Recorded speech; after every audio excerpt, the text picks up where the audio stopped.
มาโอเคพอดีเลยน้องเดิมก็ลงมาแบบสวยสดงดงามพี่น้องนะ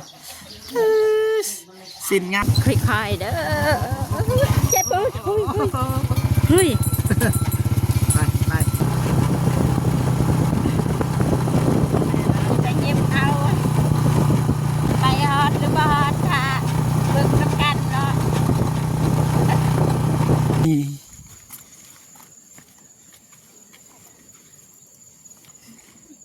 หนึ่งสอง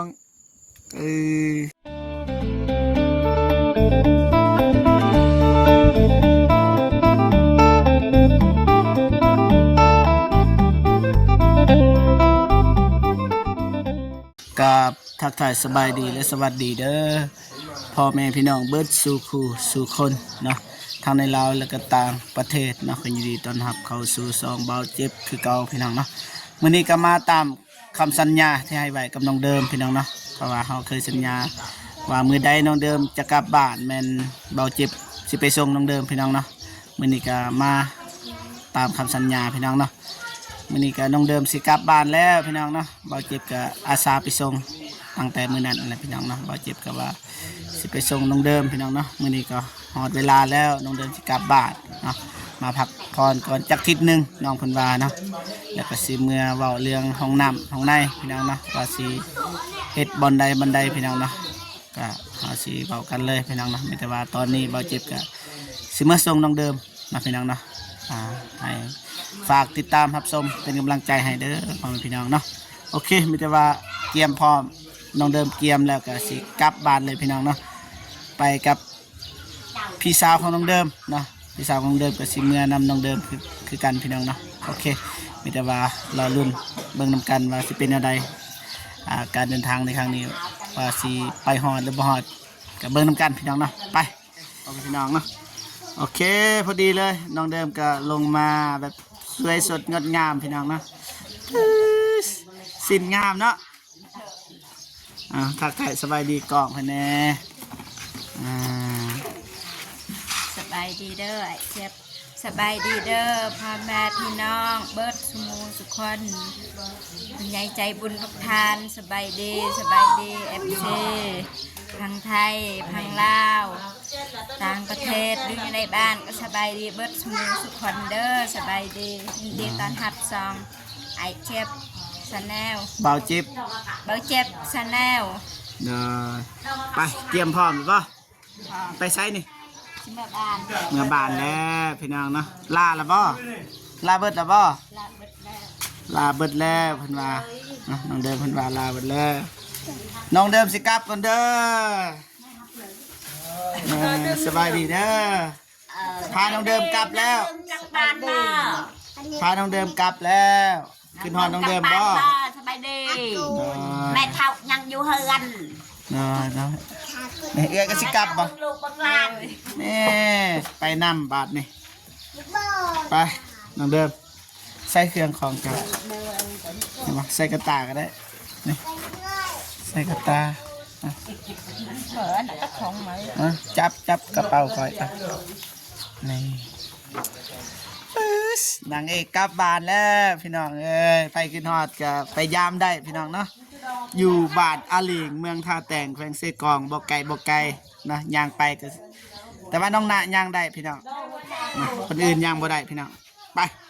ก็อย่าว่ากันเอาไปบ่ฮู้ว่าน้ำมันฮอดหรือบ่พี่น้องเนาะรุ่นไปนำกันเจ็บมีมาดมนักโกเอากันแล้วแต่เฮ็ดอะไรก็ได้นะเอาเดินจับกองบ่ได้แล้วเอาเฮ็ดได้อาย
ชมวิวไปสิถ่ายรูปให้มานี่ฟังพี่น้องนะวิวโคตรสวยเลยไปน้องเดิมสิถ่ายรูปให้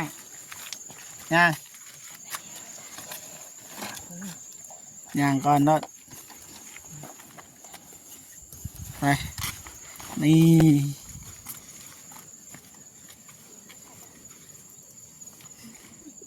หนึ่งสองเอาอีกเอาเด้อหนึ่งเดี๋ยวพาเด้อหนึ่งสองนี่ตัวจริงงามในอันนี้รู้สึกว่านี่เห็นบ่พี่น้องจ้ะหนึ่งสองงามไปหมดนะโอ้แตกเจ็บปัดต่อ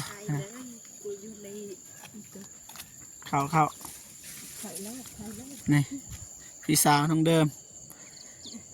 หยุดเบิ่งวิวพี่น้องนะวิวงามหลายนี่มีทางล่างอีกน้องเดิมนี่จะได้งามบ่งาม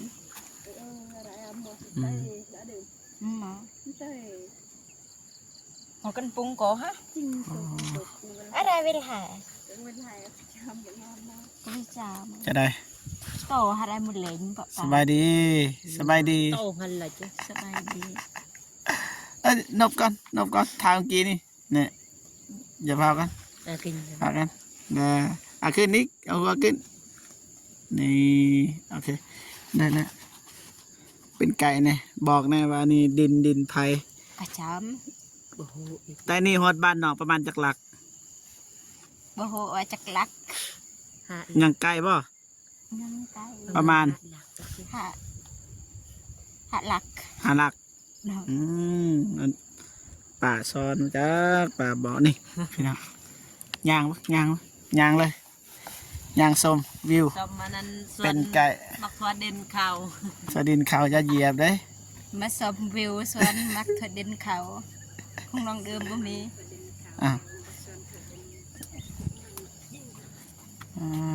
เป็นนักติดทางเลยนะนี่พูดบันวางไม่ใช่บ้านวางพูดนี่หันปะโดยป้าเส้นทางพี่น้องเอวมานี่พูดจ้ากระแจกไม่เยอะแต่คือ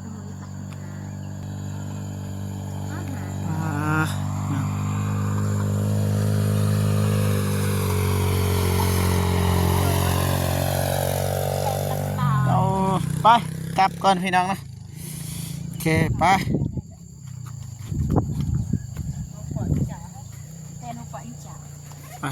กลับโตงอเอาแจไม้ละตัวนี่ยังอะไรเลยแต่ไอเตอเบาหน่อยให้น้อยบ่ไปกลับบ้านก่อนมันนี่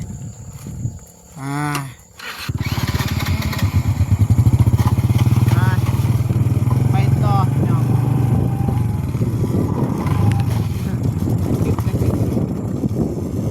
จะพาได้กดเลยกันเด้อถ่ายรถมันเป็นยัง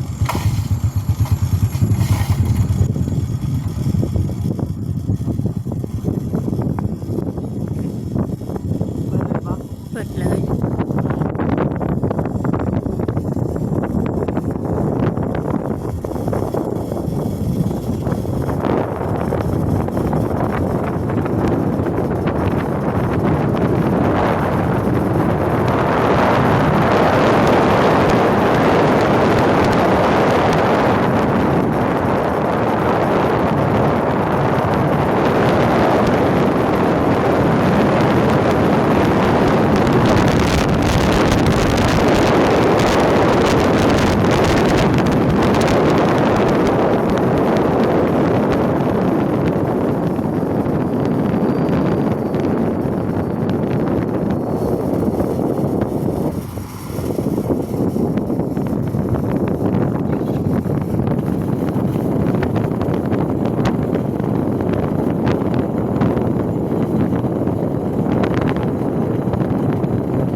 แล้ว มือนะ ค่อยๆเด้อไอ้เจ็บมือ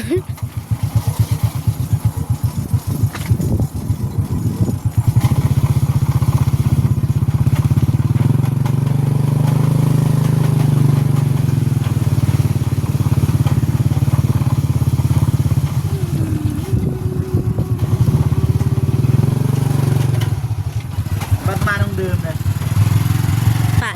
อยู่หันเอ่ยเลย หอดแล้วพ่อแม่พี่น้องนะ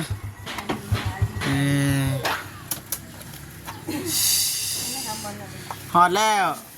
หอดแล้วพ่อแม่พี่น้องเนาะปลาตัว ขอบใจหลายๆเด้อไอ้เจ็บที่มาส่งน้องเดิมดีใจละที่ฮอดบ้าน โดยที่ปลอดภัยอยังดีขอบใจหลายๆเด้อไอ้เจ็บ ได้ไอ้ขอบใจคือกันแหละ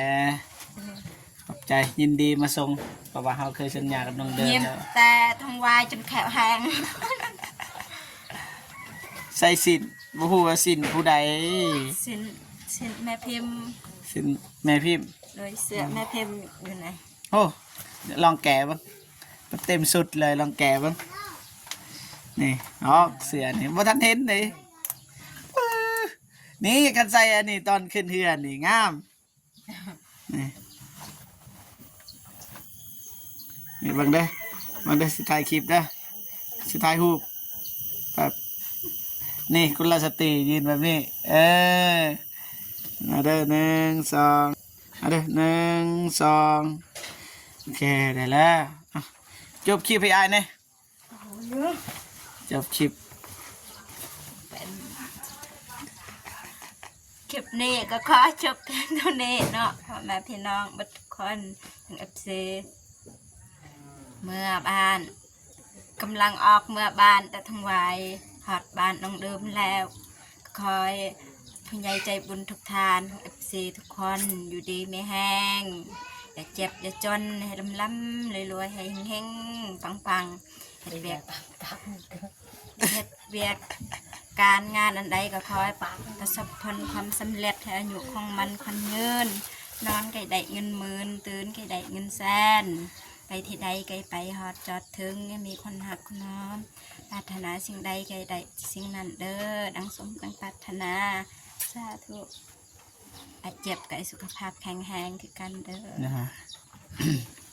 โอเคพ่อพี่น้องเนาะบ่าวเจ็บกับสิจบคลิป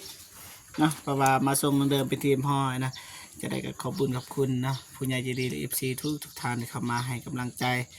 น้องเดิมแล้วก็บ่าวเจ็บเนาะโอเคแต่ว่าบ่าวเจ็บสิจบคลิปเพียงเท่านี้เอาไว้เจอกันคลิปหน้าเนาะสำหรับคลิปนี้ขอกล่าวคำว่าสบายดีเด้อบ๊ายบายพี่น้องเนาะ บ๊ายบายหัก FC ทุกคนเด้อ ไอ้เจ็บเด้อ ไอ้เจ็บกาคือกัน โอเคบ๊ายบายเนาะร่วมกันต่อพี่น้องบ๊ายบาย